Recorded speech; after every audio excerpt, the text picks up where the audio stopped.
untuk hadir pula di sini. Nah, dari kejauhan kita akan melihat sudah, saya sedikit berhati-hati nampaknya pergerakannya tidak beraturan. Nah, ini dia. Ini adalah missile launcher. Wow, dia melompat. Dan kita lihat sudah ada, saya hitung ada 12 corong meriam nampaknya di situ ya, Pak. Nah, bisa dijelaskan kekuatan ini, missile launcher ini?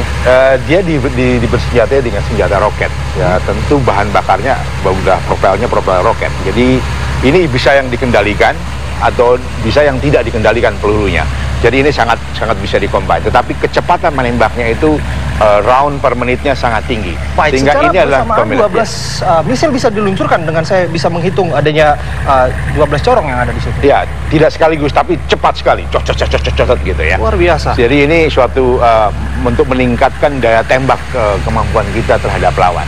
Apalagi kalau dikombinasi dengan tank Leopard tadi. Jadi kalau tank Leopard sudah maju, itu lawan sebelum dihantam sama Leopard ditembak dulu dengan jarak jauh dengan misal ini. Jadi ini suatu pertempuran besar kalau kita sudah menggunakan alat-alat seperti ini. Nah, alat seperti ini nampaknya lebih kepada membidik sasaran di jarak yang lebih jauh dan terkendali, terarah ya. Lebih misalnya posko-posko lawan. Kalau kita bandingkan daya ledaknya dan daya hancurnya hampir sama. Jadi dari itu juga tergantung kalibernya dan tergantung propelannya yang diisi. Tergantung daripada isian untuk meledakannya itu. Jadi ini daya ledaknya luar biasa. Luar biasa. Itu adalah salah satu alutsista yang bisa kita hadirkan di studio Viva One Pulau Gadung, pemirsa. Dan kami masih punya kejutan lagi. Kita akan kembali hadirkan seperti apa kemudian postur ketangguhan dari TNI di ulang tahunnya yang ke-69 ini. Dan kali ini kita akan menghadirkan seperti apa kemudian TNI memiliki kekuatan untuk menjaga kedaulatan laut. Oke. Nah, ini agak sedikit kontroversial dengan nomenklaturnya sebenarnya. KRI Usman Harun. Nah, ini dia datang dari kejauhan. Nah, ini dia KRI Usman Harun yang sempat menjadi perbincangan belakangan ini, apalagi mengingat hubungan kita antara Indonesia dengan Singapura. Ya. Seperti apa tanggapan Anda tentang KRI Usman Harun? KRI Usman Harun ini adalah kapal laut sejenis korvet. Dia merupakan satu kapal patroli laut, patroli pantai, yang dia juga dilengkapi dengan senjata peluru kendali, misel, yang juga mempunyai jangkauan kira-kira antara 60 sampai 70 km. Jadi kalau dia jalan-jalan di pinggir pantai, itu dia sudah bisa menembak sasaran, itu jarak 70 km. Baik, koreksi saya Pak Sudrajat bahwa sesungguhnya KRI ini juga memiliki kekuatan torpedo yang disiapkan di bagian bawah dari kapal ini. Betul. Jadi ini sebetulnya suatu korvet atau suatu kapal patroli yang memang ditakuti oleh musuh-musuh. Biasanya kalau kita memperhitungkan musuh memiliki ini, kita harus berhitung betul-betul karena dia punya kemampuan menembak dari udara dan punya torpedo. Nah, ini bahaya sekali. Kapal selam paling takut sama patroli. Ya, tidak heran ketika negara tetangga seperti Singapura sesungguhnya sebel, bisa dikatakan begitu ya, mengingat bahwa sesungguhnya batas wilayah kita di wilayah laut yang berseberangan dengan negara tetangga kita Singapura ini. Kalau Anda bisa mencerna sesungguhnya seperti apa sebelnya karena kekuatan Usman Harun ini, apa karena nomenklaturnya saja Usman Harun? Ya, bisa dua-duanya, bisa dua-duanya. Sebetulnya banyak negara-negara tetangga tidak senang kalau Indonesia kuat gitu. Tetapi kalau dengan Singapura, Usman Harun itu memang ada isu-isu politik sendiri karena memang bagi Singapura Usman Harun itu adalah memang musuh. Bagi kita dia adalah pahlawan. Jadi di sini ada suatu pemahaman yang berbeda. Jadi sekarang kita pada saat ini harus setuju untuk berbeda gitu. Baik. Jadi ini saya kira kuncinya yang harus kita lihat. Baik. Ya, kita akan lanjutkan lagi dialog ini, Pak Sudrajat. Sayang sekali kita harus kembali usai jeda pariwara berikut ini. Tetaplah dalam kabar khusus TV One. Baik, terima kasih.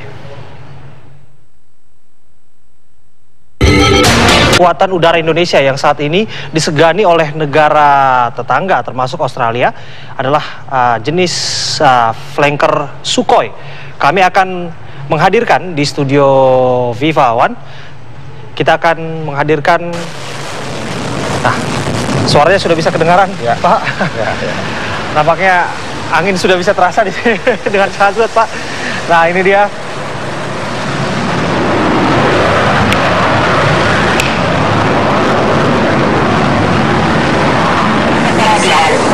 on the aircraft.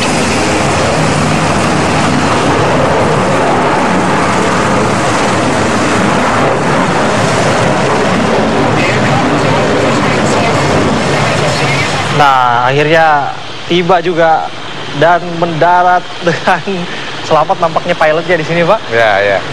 Ini dia adalah helikopter tempur ya. Helikopter tempur yang Ya. dimiliki oleh TNI. Dalam proyeksinya kita akan membeli Apache. Ya. Tapi Ya.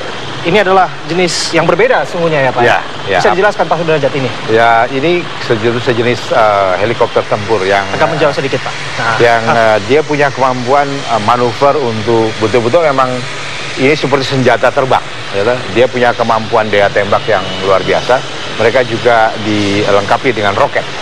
dengan roket? Ya, jadi dia bisa menembak lawan pada jarak yang cukup jauh dan punya kecepatan yang cukup tinggi bermanuver. Jadi dia juga bisa bergerak di antara sela-sela gunung dan hutan. Sehingga ini adalah sangat efektif untuk mobilisasi udara dan pasukan tempur udara.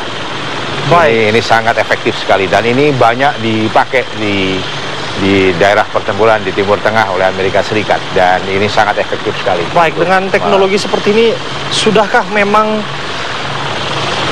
prajurit kita memiliki kualifikasi yang cukup mumpuni untuk mengendarai dan juga untuk kemudian bisa mengoperasikan helikopter tempur ini? Pasti, dia nggak mungkin diberi pesawat ini kalau dia nggak bisa mengendalikannya. Jadi dalam konteks kita pembelian pesawat Apache ini, kita juga mengirim pilot-pilot kita untuk latihan, gunman kita untuk ikut latihan di dalam menyiapkan kru atau awak yang akan mengendalikan dan melaksanakan operasi dengan pesawat helikopter ini. Ini betul-betul sangat efektif untuk pertempuran darat. Baik.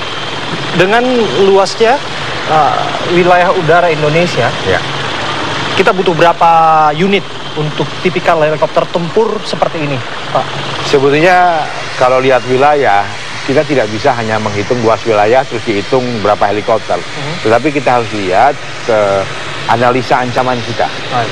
Kalau ancaman kita itu dari mana, sebesar apa, kira-kira dalam 5-10 tahun yang akan datang, musuhnya kekuatannya seperti apa, medan tempurnya di mana. Nah itu bisa dihitung berapa helikopter Apache yang harus kita sikap. Tetapi dalam konteks cadangan strategis, kita mungkin untuk wilayah kita, teritorial kita dan wilayah yang harus kita pertahankan, mungkin kita perlu lebih dari 100. Lebih dari 100? Ya. Namun saat ini dalam proyeksinya kita akan kemudian membeli 8 dan Ya. sudah pergi. Ya. Ada 8 kemudian akan ditempatkan kemudian di Kepulauan Riau untuk kemudian menjaga wilayah udara di Laut Ya itu Cina dia. Selatan. Jadi kita ada titik-titik yang memang kita anggap sebagai suatu titik strategis. Baik, itu dia helikopter tempur dan kita masih punya jenis lain, jenis alutsista yang kemudian memang sudah menjadi kekuatan dari TNI saat ini dan kita akan hadirkan kembali di sini. Selanjutnya adalah kita punya kekuatan lain, Pak, di udara dan kita sudah bisa melihat dan mendengarkan suaranya dan akan tiba di sini.